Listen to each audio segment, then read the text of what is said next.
Give a smile to Satwala and let's move next. A nice smile, a smile full of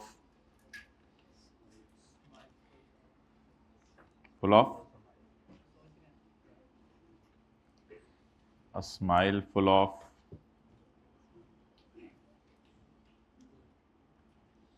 of teeth.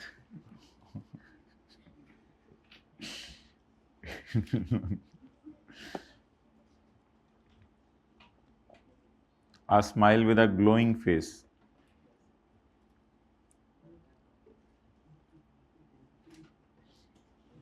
I think these things do matter.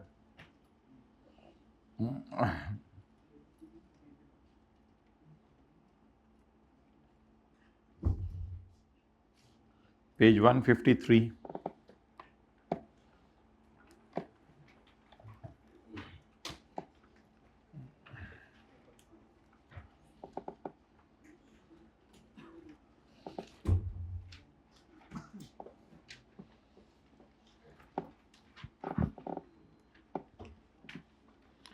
हमारा year and क्या है? 30 जून 16।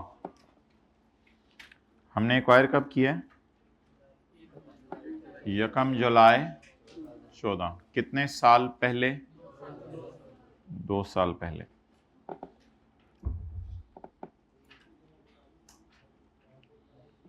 अच्छा जी, S का profit हमारे साल का कितना है? 11। पिछले साल का 168।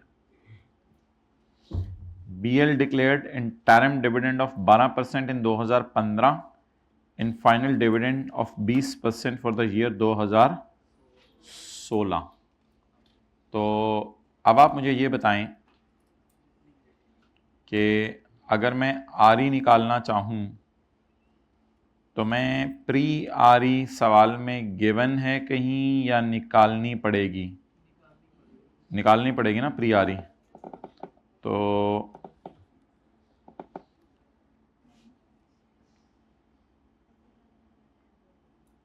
Working number 6, okay. Working number 6, separate financial statements में statement of changes in equity में रिटेन्ड अर्निंग का कॉलम एस का। अच्छा, क्लोजिंग RE कब की गिवन है? 30 जून 16। कितनी?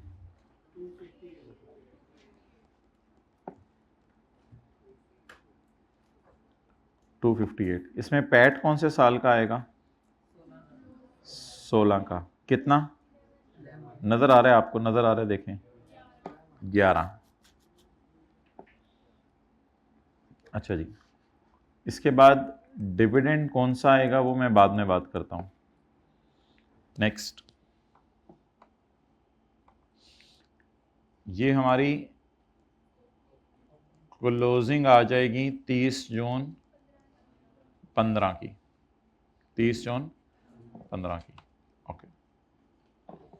यानी opening plus PAT minus dividend is equal to closing. फिर इसमें पैट आएगा 15 का। नीचे आपको नजर आ रहा है 168। फिर ओपनिंग आ जाएगी या क्लोजिंग आ जाएगी 30 जून 14 की, या ओपनिंग आ जाएगी 1 जुलाई 14 की ना, 1 जुलाई 14 एस का, ओके। डिविडेंड, अच्छा, ये किस साल का डाटा हो गया? 15 का। और ये 16 का।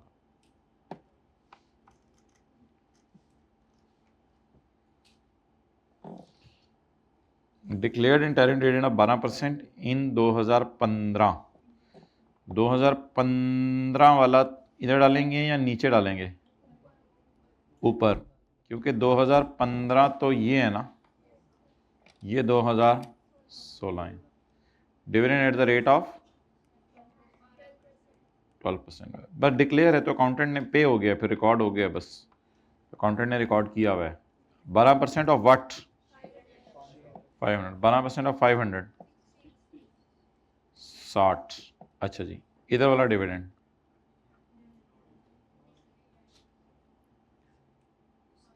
अच्छा, ये डिविडेंड तो है, लेकिन ये तो 16 का फाइनल है, इसमें पे अनपे वाली डिस्कशन को साइड पे रखें, इसमें तो ये किसी भी सूरत में रिकॉर्ड ही नहीं होना। ये तो हमारे साल से बाहर की चीज है, इसकी तो डिस्कशन ही ना करें। पेड अनपेड रिकॉर्डेड अनरिकॉर्डेड इस तरह की डिस्कशन ही ना करें इसकी, ये तो बिल्कुल हमारे स्कोप से ही बाहर है। तो इस डिविडेंड को तो टोटली थ्रो अवे कर दें, इसको तो इग्नोर करना है। अगर ये इंटरिम होता 16 का तो फिर शायद आ जाता।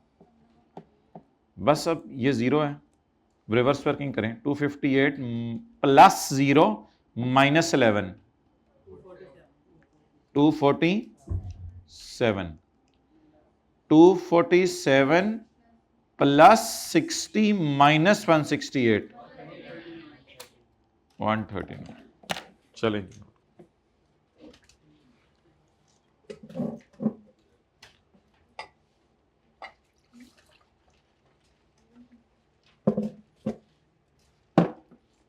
देना किताब।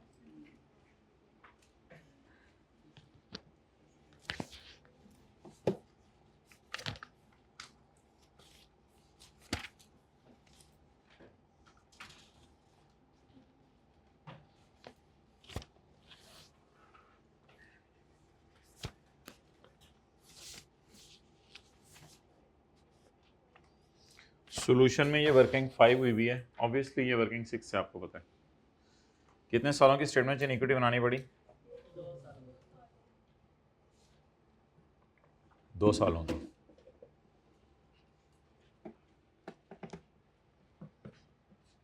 अच्छा, ये सवाल वाले ने एक पंगा लिया हुआ है, पेरेंट के प्रॉफिट भी दिए हुए हैं। पेरेंट के प्रॉफिट तो हमें नहीं चाहिए। हाँ, कोई P&L का सवाल होता, कोई डिस्कशन होती तो पेरेंट का भी करके देख लेते, लेकिन अभी पेरेंट का करने का कोई फायदा नहीं। पेरेंट की प्री आरी चाहिए होती है। पेरेंट की प्री क्या मतलब? प्री तो खरीदने का, तो पेरेंट को किसी ने खरीदा ही नहीं। हाँ, एक चीज है कि पेरेंट की अगर क्लोजिंग आरी मिसिंग होती तो वो फिर बैलेंस शीट के सवाल में हमें चाहिए होती है, वो फिर निकालनी पड़ती।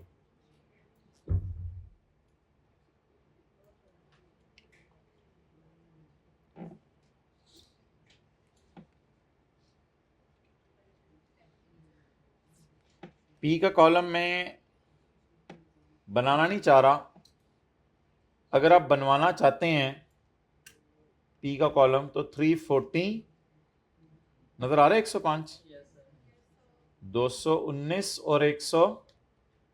अब ये रिवर्स करके मैं 2 साल पुरानी आ रही पी की निकाल के क्या करूंगा? कुछ भी नहीं। हाँ, अगर देखें देखें देखें देखें, ये गिवन होती और ये तो मुझे चाहिए होती है, ये तो वर्किंग 3 का स्टार्ट होता है। ये अगर ये गिवन होती और ये निकालनी होती, फिर 105 219 शायद कहीं यूज हो जाता। लेकिन इस तरह का फॉर्मेट अगर बना के जहन में देख लें या बना लें तो इट इज़ नो नीड, इसलिए मैं रिवर्स वर्किंग करके टाइम ज़ाया नहीं करा, इस फिगर की ज़रूरत नहीं है।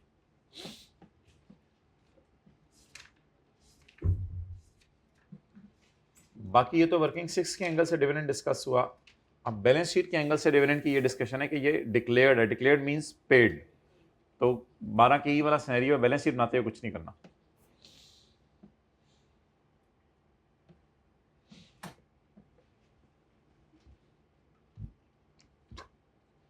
Okay,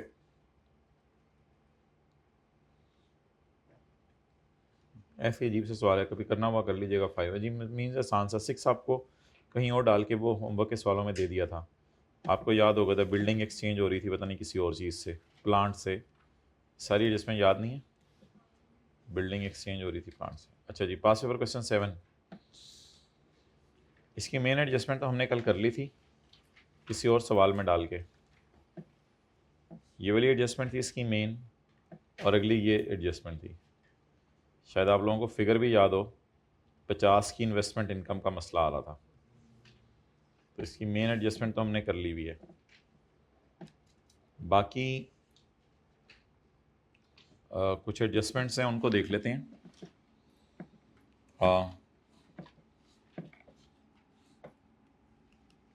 adjustment number 3,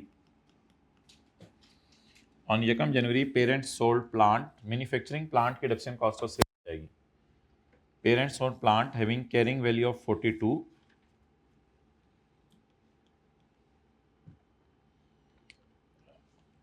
parents sold plant having carrying value of 42 against cash of 30. The plant had a remaining useful life of 6 years on the date of disposal. What is loss?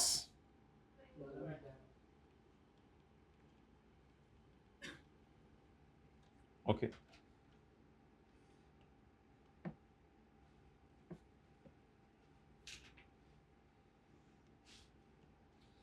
Ji, what is gross loss? Gross means कि अभी depression minus नहीं हुई, depreciation. जी 12 divided by into 6 by 12, 11।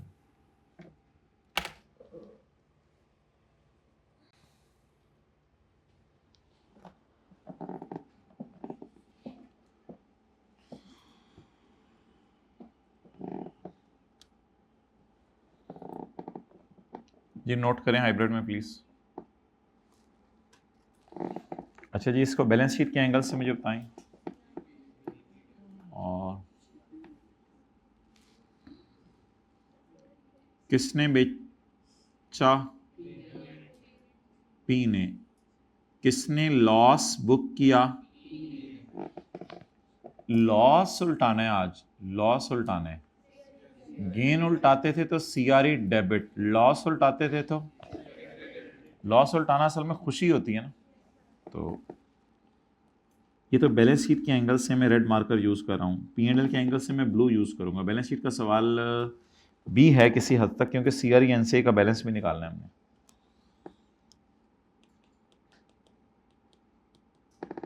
बस balance sheet के सवाल में ये कर देंगे,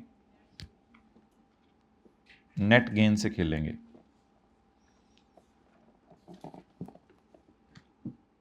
ओके, पी&एल के सवाल में अलग अलग, ये सब अल्लाह का शुक्र है फॉर द ईयर है। लॉस उल्टाने की एंट्री अदर इनकम डेबिट या गेन उल्टाने की एंट्री क्या होती थी? अदर इनकम डेबिट पीपी। लॉस उल्टाने की एंट्री पीपी डेबिट एक्सपेंसेस या लॉस क्रेडिट। अब लॉस पड़ा कहाँ हुआ है ये मुझे ऊपर जाके देखना पड़ेगा। नहीं नहीं नहीं नहीं नहीं, वो पी&एल के मुंह पे लॉस कहाँ पड़ा हुआ है ये मुझे ऊपर जाके देखना पड़ेगा, फिर मैं उल्टाऊंगा। अब मुझे नहीं पता कि लॉस कहाँ पड़ा। नहीं, कॉस्ट ऑफ सेल में नहीं लॉस पड़ा होता। लॉस के लिए cost of sale admin selling के बाद एक नई लाइन डलती है अदर एक्सपेंसेस, तो लॉस अदर एक्सपेंसेस में आता है। ना ये कॉस्ट ऑफ सेल होता है, ना ये एडमिन होता है, ना ये सेलिंग होता है, ये वन ऑफ आइटम होता है। इसलिए इसकी वजह से बिजनेस की normal cost of sale admin selling नहीं हिलाई जाती। इसके लिए एक नई लाइन आइटम पी&एल के फेस पे आती है अदर एक्सपेंसेस। जैसे अदर इनकम में गेन जाता है तो लॉस अदर एक्सपेंसेस में जाता है। तो फिलहाल इस बहस में नहीं पढ़ते, फिलहाल तो सिंपल बात करें। गेन उल्टाने की entry other income debit PP, तो लॉस उल्टाने की एंट्री लॉस या एक्सपेंसेस क्रेडिट और पीपी डेबिट। कितने से? 12 से। और आगे आप लोगों ने माइनस साइन से कंफ्यूज नहीं होना, वो मैंने आपको कुछ और कहा हुआ है।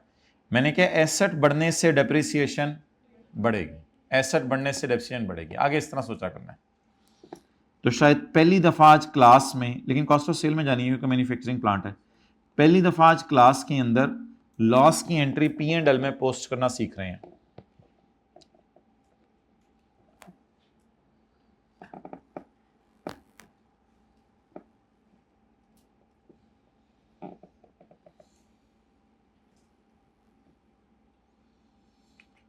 असल में भाई ज़्यादा सोचा ना करें, जिस तरह सोचवाया जा रहा है उस तरह सोचा करें। मैंने क्या, एसेट बढ़ा तो डिप्रेशन बढ़ा दें। आप डेफिशिएंट बढ़ाने की आप लॉजिक पे जाएंगे, डेफिशिएंट क्यों बढ़ रही है। असल में एक ने सस्ता रिकॉर्ड कर लिया हुआ है, सस्ता रिकॉर्ड करने खरीदने सस्ता रिकॉर्ड किया हुआ है, जब बेचा लॉस पे तो सस्ता रिकॉर्ड हुआ, तो जब सस्ता रिकॉर्ड हुआ तो कम डेप्रीशिएट हुआ, तो डेफिशिएंट बढ़ानी है। लेकिन इस तरह नहीं सोचना ना, जिस तरह सोचने को कहा जा रहा है उस तरह सोचें। अच्छा, बैलेंस शीट के एंगल से सोचें ज़रा दोबारा, बैलेंस शीट के एंगल से किसने बेचा? पी ने। किसने लॉस बुक किया? लॉस कम करने की एंट्री सीआरई क्रेडिट, तो लॉस बढ़ाने पे सीआरई डेबिट होगा, सीआरई क्रेडिट, और पीपी डेबिट। ओवरऑल देखिए नेट पीपी डेबिट ही हो रहा है, इधर भी 11 से ही हो रहा है, कोई नई चीज़ तो नहीं हो रही, इधर भी 11 से डेबिट हो रहा है। लेकिन ये डिस्कशन बैलेंस शीट के एंगल से और ये डिस्कशन P&L के फेस के एतबार से वर्किंग 5 में कुछ भी नहीं जाना, क्योंकि सीआरई टाइप एडजस्टमेंट है, वर्किंग 5 में कुछ भी नहीं जाना। अच्छा, अब इधर आके सोचें, गेन उल्टाने की एंट्री क्या होती थी? Other income debit PP credit. तो इनकम डेबिट या खर्चे क्रेडिट, लॉस उल्टाना है ना, तो लॉस रिकॉर्ड करने या उल्टाने? गेन उल्टाना होता था तो इनकम डेबिट, लॉस उल्टाने तो खर्चे, इसलिए मैंने लॉस से एक्सपेंस करे। आगे मैं जाके देख लेता हूँ किस लाइन आइटम में पड़ा हुआ है, वहां जाके उल्टाऊंगा, वो मुझे भी लाइन आइटम नहीं पता, ऊपर जाके देखता हूँ। लॉस से एक्सपेंस क्रेडिट ना मुझे नजर आ रहा हुआ तो फिर एडमिन में पड़ा होगा शायद, ऐसी बात करूं। तो लॉस और एक्सपेंस को कम कर दें, लॉस से एक्सपेंस को कम कर दें, और एंट्री पीपी डेबिट, और एसेट बढ़ने से डेफिशिएंट बढ़ जाती है, deficient debit PP. Manufacturing plant है इसलिए कॉस्ट ऑफ। अब P&L में आपने सिर्फ माइनस करना है खर्चों में से और प्लस करने कॉस्ट ऑफ सेल में। P&L में आप वो वाला 12 और ये वाला 1 4 नहीं होना, और हिट वर्किंग 5 नहीं है इधर। अच्छा जी,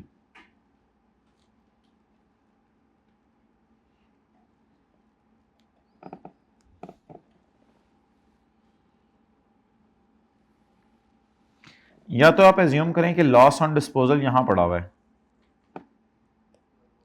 या आई कैप का पंगा, बस मैं इसको कुछ भी नहीं कहूंगा, या आई कैप का पंगा, निहायत ही बड़ी बोंगी मारी है उसने क्या, पेरेंट को बहुत से एसेट्स बेचने पे गेन आया है, लेकिन ये गेन ना पेरेंट ने अपनी किताबों में नेट करके शो किया हुआ है। इसका मतलब है कोई चीज बेचने पे गेन आया होगा, कोई और चीज बेचने पे गेन आया होगा, कोई और चीज बेचने पे गेन आया होगा, किसी एक चीज के बेचने पे लॉस आया होगा। तो इस सारे चीजों के गेन जमा कर लें और उसमें से किसी एक दो चीज का लॉस माइनस कर दें, तो इस गेन का नाम नेट गेन पड़ गया। तो अच्छा, इधर गेन नेट ऑफ डेप्रिसिएशन नहीं होते, हमारी वर्किंग में कंसोलिडेशन पर्पस से गेन नेट ऑफ डेप्रिसिएशन होते हैं। इधर गेन का मतलब नेट ऑफ डेप्रिसिएशन नहीं है, इधर गेन का मतलब है गेन, बस फिक्स से बेचने पे जो अदर इनकम आई। तो बहुत सी चीजों पे अदर इनकम आई होगी और बहुत सी चीजों पे नुकसान आया होगा, तो इसने इसको नेट करके कितना शो किया हुआ है? 35।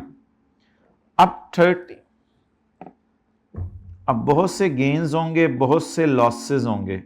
लॉस कितना है वैसे? 12। तो लॉस इसमें नेट होके पड़ा हुआ है, लॉस इसमें नेट होके पड़ा हुआ है। अब आप मुझे राय दे दें जैसे भी करना है। मैं अगर ज्यादा डिटेल में चलूं तो फिर मैं ऐसे करूंगा,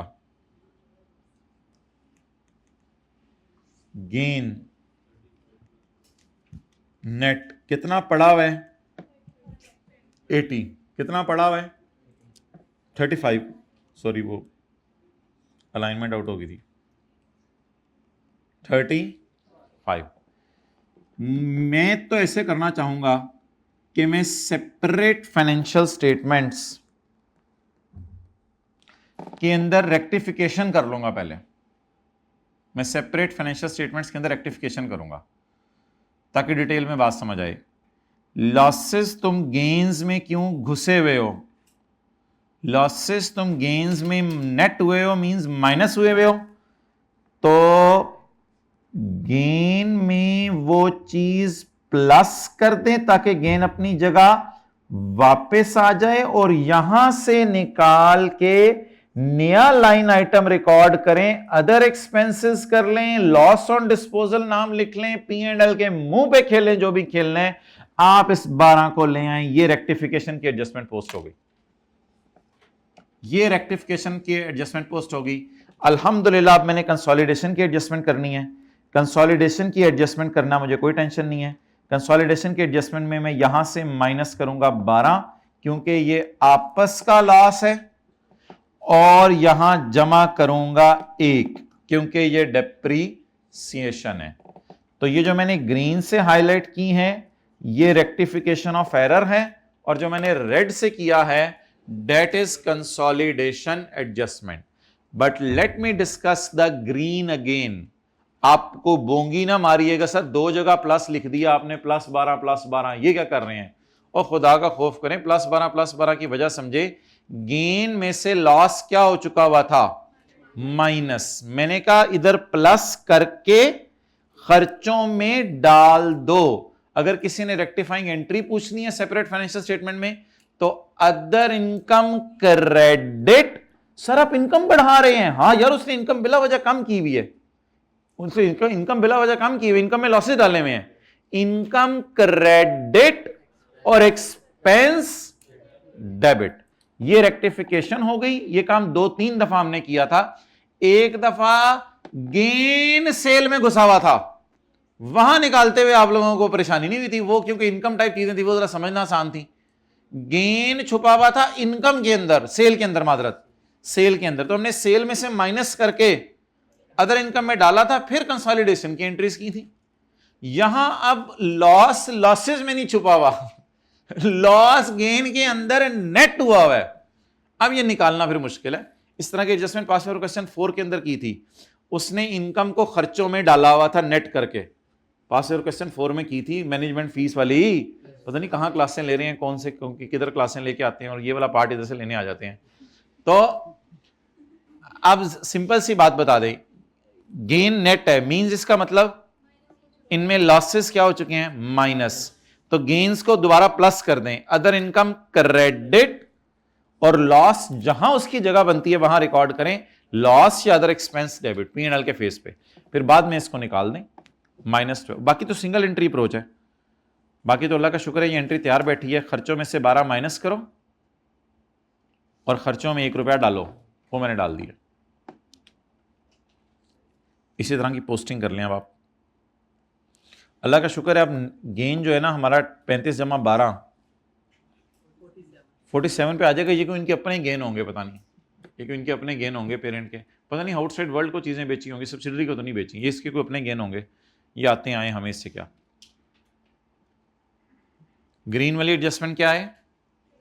रेक्टिफिकेशन ऑफ एरर, और रेड वाली कंसोलिडेशन। सिंगल एंट्री अप्रोच चलती है।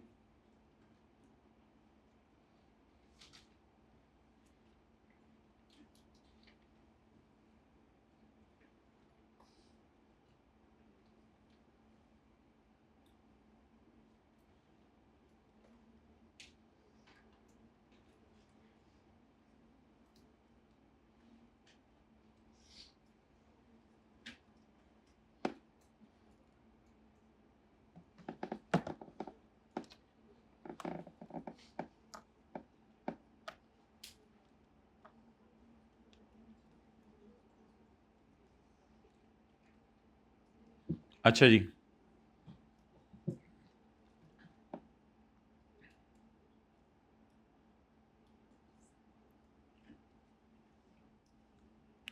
ठीक है, बिल्कुल कोई मसला नहीं। कुछ बच्चे खाली 1 रुपया उधर जमा कर रहे होंगे, उतने नंबर तो उनको मिल गए होंगे। आगे चलें। Point 4, adjustment number 4। हाँ जी, बताएं माय डियर। सोल्ड की फिगर बताएं जल्दी से, अनसोल्ड की फिगर बताएं, और अनसोल्ड का प्रॉफिट बताएं।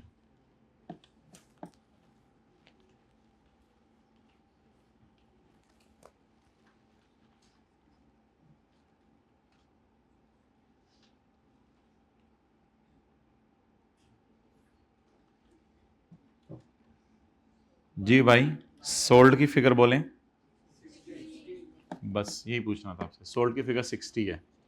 असल में सेल रिटर्न, सेल और सेल रिटर्न नहीं कहेंगे इसको, सेल रिटर्न नेट करके 60 बन रहा है, इसको सेल रिटर्न ना कहें। असल में ये 100 सेल ही नहीं थी। जब आप चीज़ बेचते हुए कस्टमर को ये कह देना पसंद आए तो रख लेना, इसका मतलब है अगर वो वापस करके जाता है तो उसको पसंद ही नेट आई है।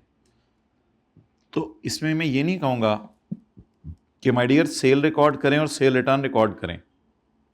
इसमें असूली बात यह है कि 60 इज माई सेल, 100 की चीजें उससे बेची, 40% क्यों वापस कर गया? बोलें क्योंकि वापस करने का टाइम अभी बाकी था। बोलें वापस करने का टाइम अभी, टाइम उसने को दिया होगा, उसने 1 फरवरी को चीजें बेची तो उसने कहा होगा 4-5 महीने में अगर चीजें पसंद आई वापस कर देना। तो ये कौन सी सेल हुई? ये तो सेल नहीं होती। आपने किसी को बिस्किट बेचकर खुश हो गए यार, और जाते हुए ये भी कह दिया आपने 3-4 दिन में वापस कर देना अगर तुम्हारा दिल चाहता तो सेल आपको बुक नहीं करनी चाहिए 100 पे। सेल आपको तभी बुक करनी चाहिए जब आपको कंफर्म हो जाए अगले ने कितनी पसंद कर ली। तो अगले ने कितनी पसंद की? 60, और बाकी तो कुछ भी नहीं है। 20% ऑफ गुड्स एक्सेप्टेड, 60 पे लगाना है 20%, 100 पे भी हो सकता था, सेंट भी हो सकता था। 20% of goods accepted were in stock 12, आगे तो कुछ भी नहीं है। 12 डिवाइड बाई 133.33 मल्टीप्लाइड बाई 33.33। लेकिन एक चीज अल्हम्दुलिल्लाह, ये सेल सारी पोस्ट एक्यूजिशन है, तो 60 को और ज्यादा नहीं छेड़ना। पास्ट पेपर क्वेश्चन 4 किया था, एक कॉन्सेप्ट बताया था। ये सारी सेल पोस्ट एक्यूजिशन है, क्योंकि आप देखें पेरेंट ने सब्सिडरी को एक्वायर कब किया है? 1 सितंबर 16, और ये वाली सेल कब हुई है? अल्हम्दुलिल्लाह शोहर बीवी बनने के बाद। मैंने कहा था उस सेल को सेल में ना लिया करने जो शोहर बीवी बनने से पहले हुई है, जो बाद में हुई उस सेल को तो सेल में ले लिया करें। तो ये ऑब्वियसली सारी पोस्ट एक्यूजिशन ही है। वो तो क्वेश्चन 4 में ड्यूरिंग द ईयर लिखा हुआ था, अजीब सा लफ्ज। वो तो क्वेश्चन 4 में लिखा हुआ था ड्यूरिंग द ईयर, तो फिर मैंने कहा था ये सेल मुनासिब नहीं है। इधर तो उसने कहा है मैंने तुम्हें खरीदा कब है? 1 सितंबर को, और उसके कहीं देर बाद जाके सेलें आपस की शुरू हुई हैं। तो ये सारी की सारी पोस्ट हैं, प्री हैं? पोस्ट हैं। तो बेसिक बात याद रखें, यहां कौन सी वाली सेल आनी चाहिए? पोस्ट। आपस की सेल कहेंगे ही उसे जब से आपस में निकाह हुआ है, उससे पहले वाली सेल को तो आपस की सेल नहीं कहेंगे। ये था सवाल, बाकी तो आप लोगों ने किया हुआ है, कल की क्लास में ये किया था।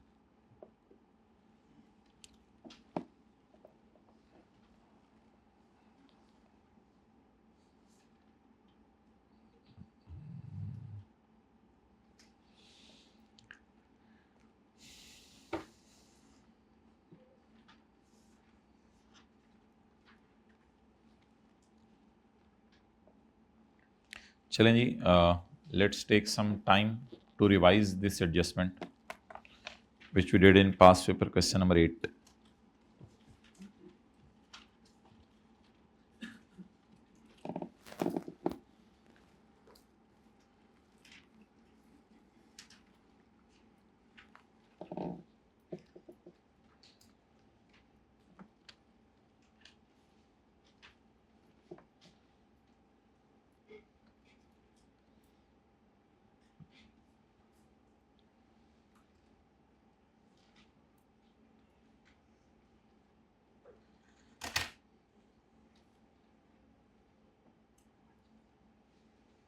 भाई वो पॉज करो ना।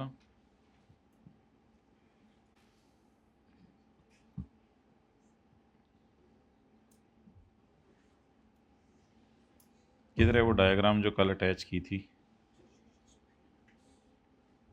ये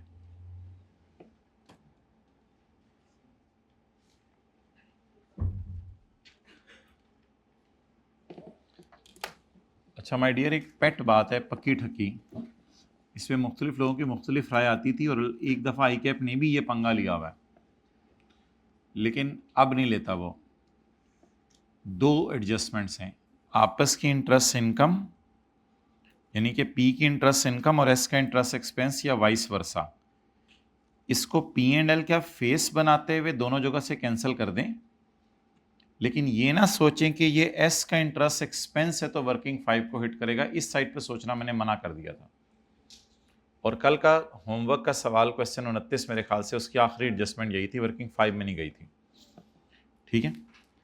और फिर आपस की मैनेजमेंट फीस और आपस के मैनेजमेंट फीस एक्सपेंस, ये जितनी जितनी इन्होंने रिकॉर्ड की हुई है अपने P&L में, मैंने तुम्हें 4 रुपये का मशवरा दिया, हाँ मैंने 4 रुपये का खर्चा बर्दाश्त कर लिया, तो 4 और 4 को दोनों माइनस कर दें इनकम एक्सपेंस को। इनके रिसीवेबल पेएबल बैलेंस शीट में कैंसिल होते हैं और इनके इनकम एक्सपेंसेस P&L में कैंसिल होते हैं। कई दफ़ा ऐसा भी हो जाता है इनकम एक्सपेंसेस ज़्यादा होते हैं, रिसीवेबल पेएबल कम होते हैं, क्योंकि आखिरी 1-2 पेमेंट्स पड़ी होती हैं, बाकी सारी हो गई होती हैं। एक चीज़ है इसमें जो कभी कभी वर्किंग 5 में जाती है, वो पता है क्या चीज़ है, वो कोई सेपरेट किताबों में किसी ने एरर कर दी है तो वो इंटरेस्ट रिकॉर्ड हो रहा होता है, वो इंटरेस्ट की रिकॉर्डिंग जाती है वर्किंग 5 के अंदर, कैंसिलेशन नहीं जाती, वो सेपरेट फाइनेंशियल स्टेटमेंट्स की एरर होती है। अच्छा, ये अब सारी मैं बात आपसे करने लगा हूं। ये एडजस्टमेंट मैंने आपको करवाई थी, इसको हम अल्हम्दुलिल्लाह रिवाइज करने लगे हम।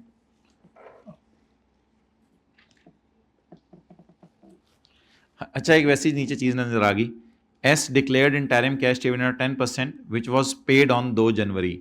What does it mean? इधर डिक्लेयर का मतलब पेड समझे या अनपेड समझे? मैं कहता डिक्लेयर के लफ्ज का खाली लिखा हो तो पेड, आप तो वो चीख चीख के पुकारे डिक्लेयर इस साल हुए और पे। अब मैं कैसे डिक्लेयर का मतलब पेड ले लूं? अब ये कौन सा वाला सिनेरियो है? पेएबल वाला। और उसमें भी कौन सा वाला? The dividend has correctly been recorded by both companies. इसका मतलब है पेएबल है फिर भी सही रिकॉर्ड हो गया। तो ये क्वेश्चन 12 का ए था मेरे ख्याल से, नहीं ए में था has not been recorded by both, या डी होगा या has not been recorded by both companies. Has not been recorded तो पहला वाला था बी, ये 12 का बी है, has been recorded by both. अब कौन सी एंट्री करनी है? पहली वाली, दूसरी वाली या सिर्फ तीसरी वाली? एक्सेलेंट, तीसरी वाली। क्यों? दोनों ने रिकॉर्ड कर लिया, लेकिन अब आपस के रिसीवेबल पेएबल क्रिएट हो गए हैं। सर आपको कैसे पता चला क्रिएट हो गए हैं? कुछ बच्चे क्लास के बता के कहते हैं आपने तो कहा था डिक्लेयर का मतलब पेड होता है। नहीं, आगे मिला के पढ़े, वो कह रहे पे ही नहीं हुआ, अगले साल पे हुआ। तो यहाँ डिक्लेयर का मतलब सिर्फ अनाउंस के मानी में इस्तेमाल होगा। ओके, ये तो बैलेंस शीट के एंगल से डिस्कशन शुरू हो गई थी, मादरत। पॉइंट 5,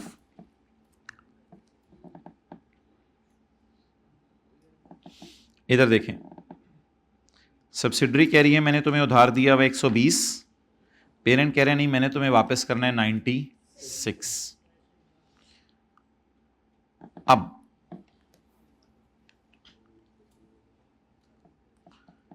एक मैंने आपको इसकी डिटेल्ड फॉर्म बताई थी, एक मैंने इसको शॉर्ट फॉर्म बताई थी। तो मैं अभी डिटेल्ड फॉर्म पे चलता हूँ, वो लॉजिकल ज़्यादा है। शॉर्ट फॉर्म भी ठीक थी, डिटेल्ड फॉर्म पे चलें, लॉजिकल ज़्यादा है। पहले ऐसा करें, एक की किताबों से लोन रिसीवेबल ख़त्म करें और दूसरे की किताबों से लोन 120, और चलो ये स्टोरी ख़त्म हो गई। लोन हमारे साल के मिड में दिए और इसका इंटरेस्ट रेट है 10% पर एनम। एक चेक भेजे 30 मिलियन का, इंटरेस्ट डाल के सब्सिडरी ने साल के आखिरी दिन भेजा है, लेकिन पेरेंट को वो मिला है अगले साल। चलो 24, इस 30 में 24 का तो फटा हमें पता चल गया कि 30 इन ट्रांजिट है, उसमें 24 अल्हम्दुलिल्लाह यही वाला होगा। ये तो कैंसर, ये तो खत्म हो गया। अगला सवाल, अगला उसने लिखा है no interest was recorded by subsidiary in its. Subsidiary ने अपनी किताबों में इंटरेस्ट रिकॉर्ड नहीं किया, इस वजह उसने रिकॉर्ड ही नहीं किया। अच्छा पहले मुझे बताएं उसको रिसीव हो गया या रिसीव अगले साल हुआ है? इसलिए वो कैश तो डेबिट कर नहीं सकता अब, लेकिन रिकॉर्ड करना भूल गया. इज इट कंसोलिडेशन, एडजस्टमेंट और इज इट एन एरर? तो please rectify the error.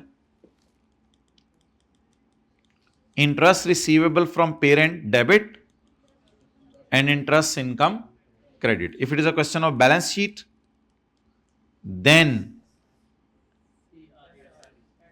no interest has been recorded by SL. SL loan देने वाला है या लेने वाला है? लोन देने वाला है. तो ये अपनी किताबों में क्या रिकॉर्ड करेगा?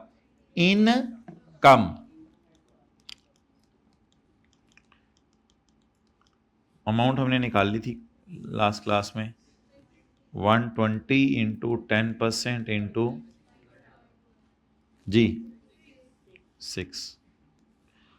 ओ, आपस का रिसीवेबल बुक कर लिया. इसको कैंसिल करें. आपस का रिसीवेबल बुक कर लिया. लेकिन वो एरर थी. एरर तो मैंने सही करनी थी. एरर कैसे होते मैं सही ना करता. आपस का रिसीवेबल कैंसिल करें और उसकी किताबों से पेएबल कैंसिल करें. ये एडजस्टमेंट की ये ब्यूटी होती है. उसकी किताबों से पेएबल कैंसिल करें. लेकिन cheque including interest was dispatched. उसने तो इंटरेस्ट दे दिया है, यानी उसने interest expense debit cash credit entry किया, तो पेएबल इज 0. उसने तो डिस्पैच कर दिया है. उसकी किताबों में पेएबल तो 0 आ रहा है. अब वो जो 6 रुपए का 30 का टोटल चेक उसने भेजा हुआ ना, उसमें 24 लोन के मद में इन ट्रांजिट है और बाकी ऑब्वियसली इंटरेस्ट की मद में इन ट्रांजिट है. तो 24 का लोन का प्रिंसिपल नहीं मिला मुझे. 24 का लोन का प्रिंसिपल नहीं मिला मुझे. मुझे कौन? सब्सिडरी को. पेरेंट ने तो भेज दिया था. पेरेंट ने तो भेज दिया होगा. देखें क्या लिखा हुआ है. Was dispatched by parent. Parent ने तो भेज दिया हुआ. मिला किसको नहीं? तो सब्सिडी के लिए ये इन ट्रांजिट है.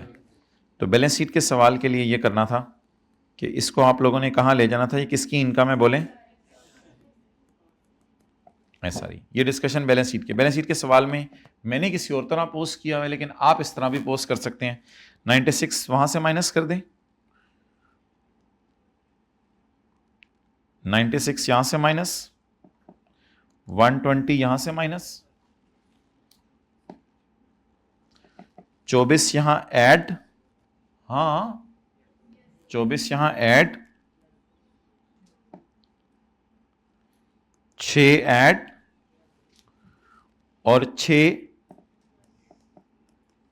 बोलें 6 एसआरई में जाएगा और 6 दोबारा इन ट्रांजिट में आ जाएगा. ये रिसीवेबल बुक हुआ है, ये कुछ और है. 6 दोबारा इन ट्रांजिट में आ जाएगा. ये भी कैश इन ट्रांजिट, ये भी cash in transit. Double entry लेके चलें तो फिर ये कंफ्यूज नहीं करेंगे आपको. सारे दोबारा देख लें, बट डबल एंट्री लेके चलें. ऐसे ज़्यादा 6 आ गए हैं, परेशान ना हो जाएं, बट डबल एंट्री लेके चलें. मैं फिर लॉजिक नहीं बताऊँगा. ये दोनों माइनस हो गए और इधर 30 की बजाय 24. या पहली एंट्री पोस्ट होगी. दूसरी एंट्री रिसीवेबल बुक करें 6 का और एसआरई 6. नेक्स्ट, इंटरेस्ट पेएबल 0 से कैंसिल करें, वो जरूरत नहीं. इंटरेस्ट रिसीवेबल कैंसिल करें 6 का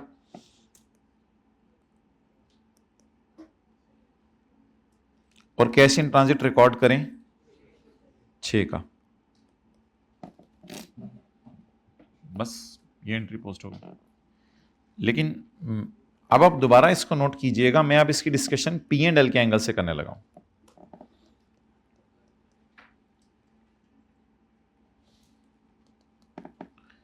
अच्छा जी, consolidated statement of comprehensive income में जल्दी बताएं क्या करना है. Balance sheet. बैलेंस शीट मतलब ये कि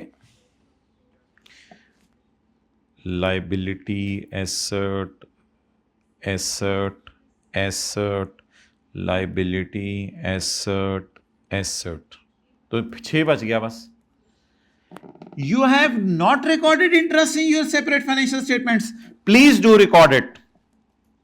Who are you to not record it? Please record it in your separate financial statements. तुम अपनी separate financial statement में इसको क्या करो? फाइनेंस कॉस्ट में या अदर इनकम में, इधर P प्लस एस का डेटा दिया होगा, वो मैं नहीं लिख रहा, मुझे नहीं पता सवाल में कितना, क्योंकि P&L का सवाल ही नहीं है। तुमने इंटरेस्ट इनकम रिकॉर्ड नहीं की हुई, करो, कितनी? 6। P ने की भी है फाइनेंस कॉस्ट में, वो मेरी टेंशन नहीं है, P ने की होगी फाइनेंस कॉस्ट में। Next next next next, will it hit working 5? तो वर्किंग 5 में जाके एस के प्रॉफिट्स में एक एरर थी, 6 की इंटरेस्ट इनकम रिकॉर्ड करें। ये no interest has been recorded, मैंने रिकॉर्ड किया है, लाइन पढ़ें, no interest has been recorded by S. मैंने कैसे रिकॉर्ड करने की कोशिश की है? मैंने P&L के फेस पे डाला है, और बाकी मुझे पता है ये प्रॉफिट भी एस का अनएडजस्टेड है, तो इसमें भी मसला है, मैंने यहां भी 6 डाल दिए। यहां पे रुकें जरा, ये no interest has been recorded वाली एरर सही हो गई। अब मैं जाके नजर मारूंगा, मेरी मशहूरे जमाना एडजस्टमेंट जो करनी मैंडेटरी है वो कोई और है। वो ये एडजस्टमेंट है कि तुम लोग जितनी इंटरेस्ट इनकम एक्सपेंस है इसे कैंसल आउट करो सेम अमाउंट से, और वर्किंग 5 को इनका इंपैक्ट ना लेके जाओ। अब मैं कंसोलिडेशन की एडजस्टमेंट करने लगा हूं। तो ग्रीन हाइलाइटर से जैसे पहले हमने किया है, ये मैंने एरर रिमूव किया है। कंसोलिडेशन एडजस्टमेंट ये है -6 ये अब आप नोट कर सकते हैं P&L के एंगल से और वर्किंग 5 के एंगल से। ये मशहूर ज़माना एडजस्टमेंट है, ये कभी ना भूलिएगा यार। इधर देखें, इधर देखें सारे, 1 मिनट। काश उसने एक सेपरेट फाइनेंशियल स्टेटमेंट में एरर ना की होती तो ये कल का होमवर्क बन जाता। -6 कल के होमवर्क की आखिरी एडजस्टमेंट, उसने एक एरर की हुई थी, इस वजह से हमें स्यापा पड़ा है, बाकी क्या मसला है।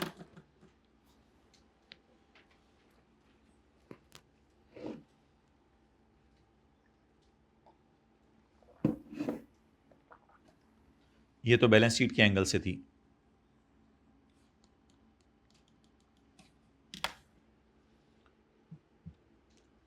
एस प्रॉफिट में मैंने तो मना किया हुआ था, नहीं मैंने कैंसलेशन को पोस्ट करना मना किया हुआ था, कोई रिकॉर्डिंग मिस हो गई है उसे पोस्ट करना तो मना नहीं किया था।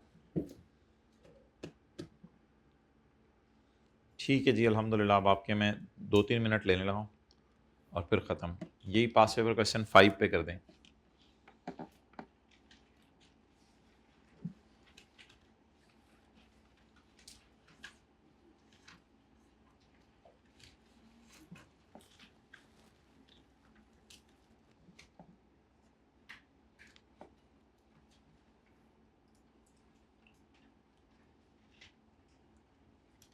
चलें यार, जल्दी क्लोज करना है, मैं करा रहा हूँ। इधर देखें, आप लोग बस पढ़ते रहिएगा।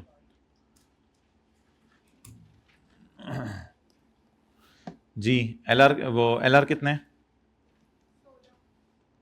LP 12। Loan was granted by parent to subsidiary and carries interest at the rate of 12% payable annually. The principal is repayable in 5 equal installments of 4 million each. On 30 जून हमने 5.92 उसको भेजा है, जिसमें 4 तो क्या होगा? प्रिंसिपल, जो उसे अगले साल मिला है। No interest has been accrued by parent. अब यहां लोन देने वाला कौन है? पेरेंट। चलें, इसका कैश इन ट्रांजिट तो निकाले ना, 4। बाकी वो एरर जो हो गई है सेपरेट फाइनेंशियल स्टेटमेंट में, उसको जरा सही करें।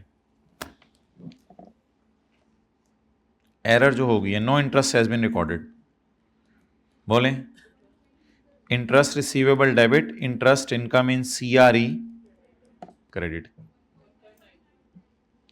16 ज़रब 12%, 1.9। ये दरमियान वाली एरर सही हो रही है। ओहो, आपस का रिसीवेबल क्रिएट हो गया, फौरन इसको कैंसिल कर दें। आपस का रिसीवेबल क्रिएट हो गया, फौरन इसे कैंसिल करें। पेबल कोई नहीं है, उसने चेक डिस्पैच कर दिया हुआ है।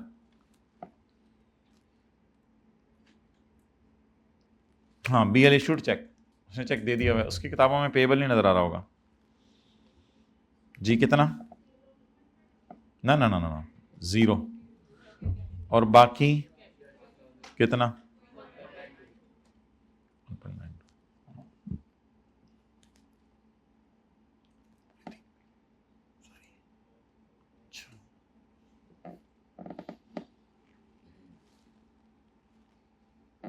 तीन उधर है, उस क्लास में 3 स्टूडेंट्स, उसके इधर से ही। अच्छा,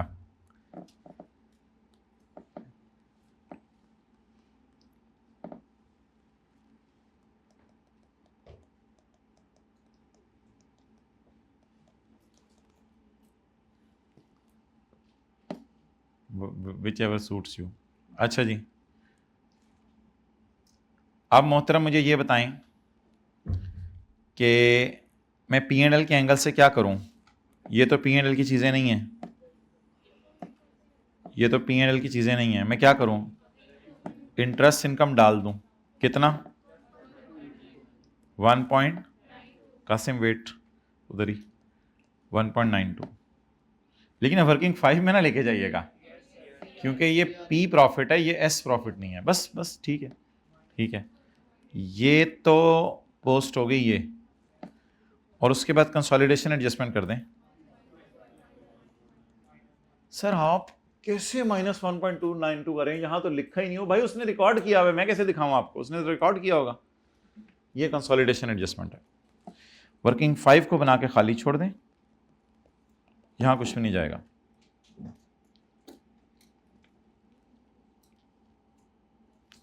जी कासिम,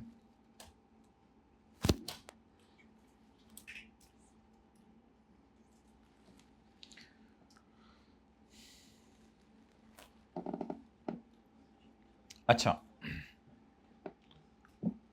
अब मुझे बिल्कुल फाइनल और हतमी कॉन्सेप्ट दें कि पास पेपर क्वेश्चन 1 के अंदर आप इसको कैसे करेंगे। पास पेपर क्वेश्चन 1 के अंदर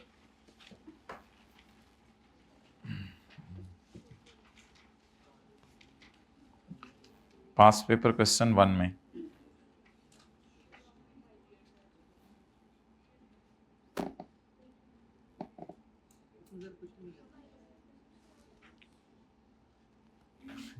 यार कासिम, चलो ठीक है, आ जाओ। अच्छा अच्छा, आपने नोट करना है हाइब्रिड में, प्लीज तस्वीर ले लें। आप उनका रजिस्टर ना लें, तस्वीर ले लें या नोट कर लें।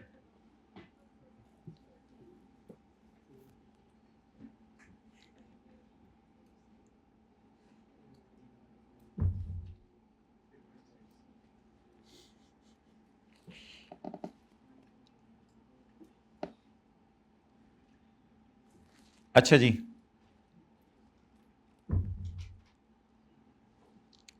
इधर P&L के एंगल से उसने डिस्कशन नहीं हुई थी, वो मैं कर लेता हूं।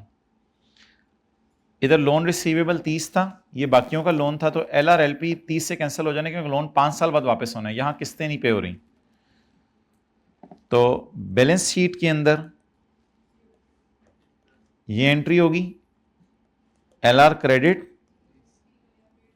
और LP debit. Interest receivable payable cancel नहीं होगा माय डियर, क्योंकि इंटरेस्ट 31 दिसंबर और 30 जून को दे दिया अगर जाता है बिजनेस में, तो फिर पेबल रिसीवेबल काहे का।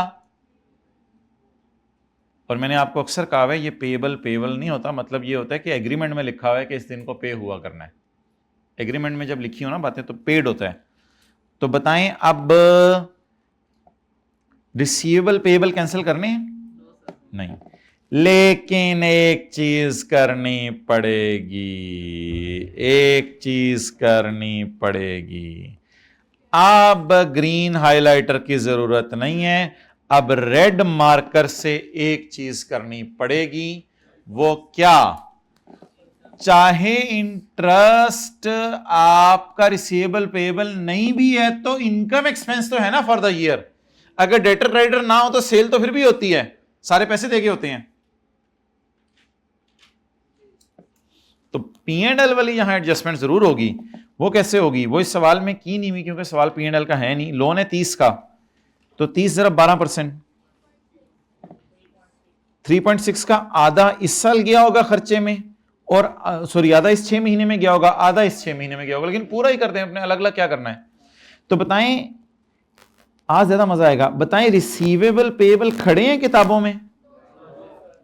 बताएं इनकम एक्सपेंसेस खड़े हैं किताबों में? इनकम एक्सपेंस कैंसिल करें, जिस तरह अभी पिछले सवालों में रेड मार्कर से किए हैं। तो रेड मार्कर से यूज करें, माइनस 3.6 माइनस, और प्लीज वर्किंग 5 को हिट नहीं करना, वर्किंग 5 बना के खाली छोड़ दी। चलो यार बंद करो रिकॉर्डिंग।